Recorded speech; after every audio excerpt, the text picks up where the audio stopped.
የአሜሪካ ፖለቲካ የርዕዮተ ዓለም ቅኝቱ እየተቀየረ ይሆን?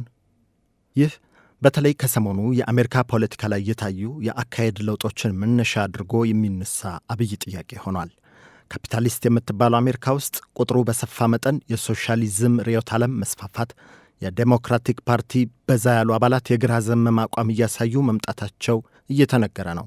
የዛሬው ትንታኔ በዚህ ጉዳይ ላይ በዋሽንግተን ፖስት ላይ የታተመ መጣጥፍን መሠረት አድርጎ የተሰናዳ ነው። ከዚህ ቀደም ከተለመደው የሁለት አብይ ፓርቲዎች ፉክክር ባለፈ በአሁኑ ወቅት በአሜሪካ ፖለቲካ ውስጥ የርዕዮተ ዓለም ሽግግር እየተስተዋለ መሆኑን የሚጠቁሙ ምልክቶች እየበዙ ናቸው ተብሏል። በተለይ ከአውራዎቹ ፓርቲዎች አንዱ በሆነው ዴሞክራቲክ ፓርቲ ውስጥ የሶሻሊስትና ግራ ዘመም ፖለቲካ አራማጅ ኃይሎች ተጽዕኖ እያደገ መምጣቱን የሚነቅሱ አስተያየት ሰጪዎች ይህን ክስተት እንደ ጊዜያዊ የፖለቲካ አዝማሚያ ብቻ ሳይሆን የአሜሪካን ፖለቲካ አቅጣጫ ወደ አዲስ ምዕራፍ የሚያሻግር ለውጥ እንደሆነ ይከራከራሉ። በአውሮፓና በላቲን አሜሪካ አሁንም ድረስ ሶሻሊስት፣ ማኅበራዊ ዲሞክራሲና የግራ ዘመም ፓርቲዎችን ድምፅ መስማት የተለመደ ቢሆንም በአሜሪካ ውስጥ ርዕዮተ ዓለሙ ሕልውናው አክትሞ ኖሯል። በእርግጥ ከ50 ዓመታት በፊት ነገሰ ያለ ተቀናቃኝ ምድርን አዳረሰ የተባለለት ካፒታሊዝም ስርዓት ራሱን አጠፋ ይሆን? የካፒታሊዝም የጡት እናቱ አሜሪካስ እውነት ገድየዋለሁ ያለችውን ሶሻሊዝም የምትቀበልበት እቅፍ አላት? ሶሻሊዝም ከመቃብሩ ተነሳ? ከሁለተኛ ዓለም ጦርነት በኋላ በአሜሪካ ፖለቲካ ውስጥ ያለ ተቀናቃኝ ገዝፈው የወጡት ሁለቱ ዋና ዋና ፓርቲዎች በስም ሁለት ይሁኑ እንጂ በአቋምና በመርህ ደረጃ ዝርዝር የፖሊሲ ጉዳዮች ላይ ልዩነት ቢኖራቸውም መሠረታዊ በሚባል ደረጃ ግን የአገሪቱን ብቻ ሳይሆን የዓለምን ገበያ አካሄድ ጨምሮ እንዲቆጣጠሩ ያበቃቸው የሊበራል ዴሞክራሲን ተቀብለው ሲንቀሳቀሱ ቆይተዋል ይባላል። የዋሽንግተን ፖስት ጽሑፍ የሚያነሳው ነጥብም ይህ ነው። የአሜሪካ ፖለቲካ ለረዥም ጊዜ ያህል በሁለቱም ፓርቲዎች በኩል ለካፒታሊዝም የተሰጠው መጫወቻ ሜዳ ሰፊ ሆነ ከኖረ በኋላ አሁን ነገሮች መቀየር ጀምረዋል። በአውሮፓ አቆጣጠር 1991 የሶቪየት ኅብረት መፍረስ ከታወጀ በኋላ በዓለም ፖለቲካ ላይ የካፒታሊዝምና የኮሚኒዝም ርዕዮተ ዓለም ፉክክር በኮሚኒዝም መንኮታኮት መጠናቀቁ ሲዘገብ ኖሯል።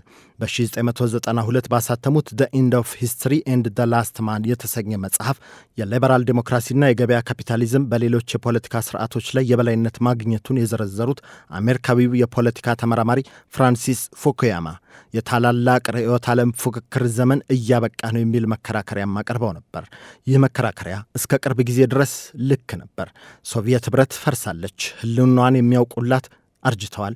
የዛሬው ትውልድ 15 አገራት ሆነው የሚያውቃቸው አገራት በቅርብ ዓመታት አንድ አገር እንደነበሩ የሚያየው በታሪክ መጽሐፍት ላይ ብቻ ነበር። እናም ሶሻሊዝም የሚለው ቃል ለአንዳንድ ወጣቶች አስፈሪ የፖለቲካ ርዕዮተ ዓለም ሆኗል። ነፃ የጤና አገልግሎት፣ በተመጣጣኝ ዋጋ የሚገኙ ቤቶች፣ ነፃ ወይም በዝቅተኛ ዋጋ የሚሰጥ ትምህርት፣ የተሻለ የሰራተኞች ደሞዝና በሀብታሞች ላይ ከፍተኛ ግብር መጣል የመሳሰሉ ፖሊሲዎችን ብዙም የሚያውቃቸው የለም። የዛሬው ሶሻሊዝም እንዴት ያለ ነው? የፖለቲካ ተመራማሪዎች ጉዳዩን ለመረዳት ይህን ወሳኝ ጥያቄ ማንሳት ተገቢ ነው ይላሉ። ሶሻሊዝም አፈር ልሶ ተነስቶ እየመጣ ነው ሲባል ሁሉም ሰው አንድ ነገር አይረዳም። ሶሻሊዝም በአንድ ወገን ሀብታን በግለሰቦች እጅ ከማካበት ይልቅ መንግስት ዋናው የምጣኔ ሀብት ዘዋሪ እንዲሆን ማድረግ ነው ሲሉ፣ ሌሎች ደግሞ ሶሻሊዝም የማኅበራዊ ፍትህን የሚያሰፍን አቅጣጫ ነው ብለው ያምናሉ።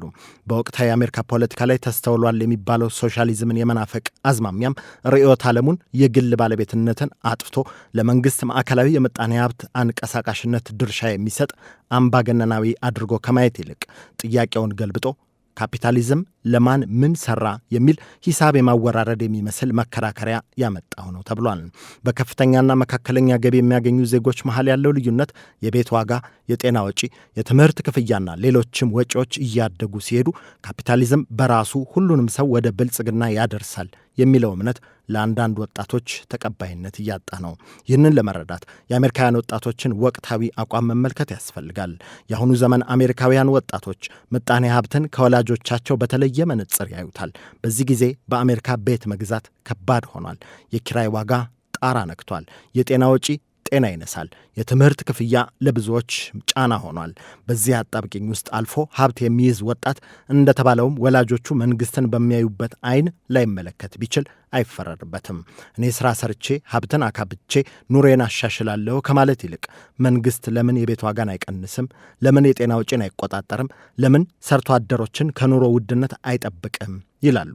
ይህ በወቅታዊነት በአሜሪካ ፖለቲካ ውስጥ እያበበ የመጣ ምልከታ ነው። እነዚህ አስተሳሰቦች ምን ያህል ቢሰፉ ታዲያ ርዕዮተ ዓለሙን ስልጣን የማስያዝ እድል ይኖረዋል ብሎ መጠየቅ ተገቢ ነው።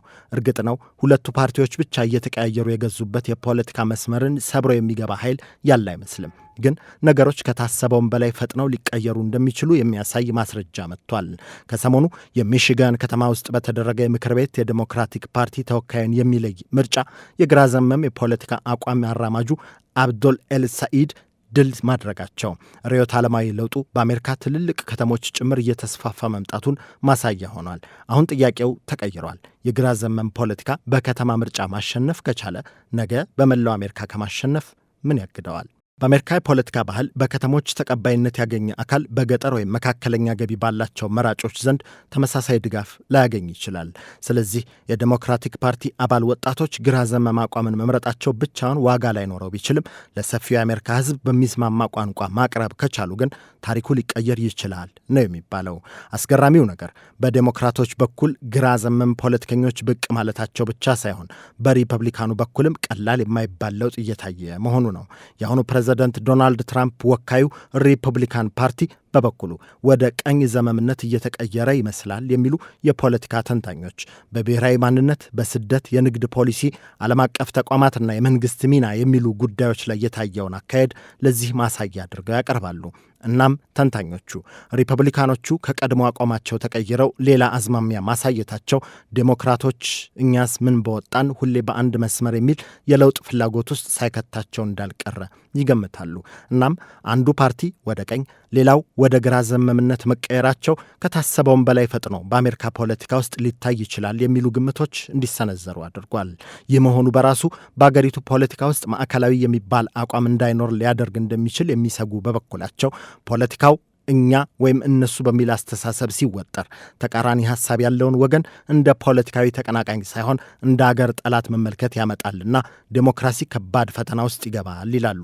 መሃል ሰፋሪ በሁለት ጥይት ሞተ አይነት የሶሻሊዝም ትንሳኤ የሚያሳየው ሌላ ጉዳይ የካፒታሊስት ስርዓት ራሱን የሚፈትሽበት ጊዜ መምጣቱን ነው። የሶቪየት ህብረት መፈራረስ ብቻውን የካፒታሊዝምን ጡንቻ ለማሳየት በቂ የነበረ ቢሆንም አሁን ካፒታሊዝም ራሱን በውጤት አጅቦ የመግለጽ ግዴታ ውስጥ ገብቷል።